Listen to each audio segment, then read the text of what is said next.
తలుపూరులో ఒకసారి స్వామి తమ సేవకులు నలుగురిని తూర్పువైపు గట్టు వరకు పొమ్మని ఆదేశించారు. ఇద్దరు వెళ్ళి వస్తే ఊరుకోలేదు. అప్పుడు నలుగురు వెళ్ళి తూర్పు త్రోవనే వస్తుంటే ఉత్తరపు త్రోవనే రమ్మను అని కబురు చేశారు. ఆయన ఒక్కొక్కప్పుడు తమలో తాము బ్రహ్మాండంగా నవ్వుకునేవారు. ఒకసారి పెంచల కొనలో ఎవరో రోగి వస్తే అతనికి గురవయ్యను గుట్టతో మంత్రించమని చెప్పి తర్వాత అతనికి స్వామి మంత్రించారు. నెల్లూరులో జనసమర్థం ఎక్కువ కనుక స్వామిని ఎక్కడికైనా రిక్షాలో తీసుకుపోయేవారు. కానీ ఒకరోజు ఎందుకు కానీ ఆయన రిక్షా ఎక్కకుండా డోలీలోనే ఎక్కి మోయించుకున్నారు.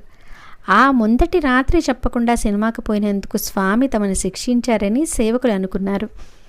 వాళ్ళు స్వామి చెప్పినట్లు కాక మరో విధంగా చేస్తే స్వామి మౌనంగా ఉండి ప్రధాన సేవకులకు శాస్త్ర జరిగేలా చేసేవారు. స్వామి పెన్నబద్వేల్ ప్రాంతంలో ఉన్నప్పుడు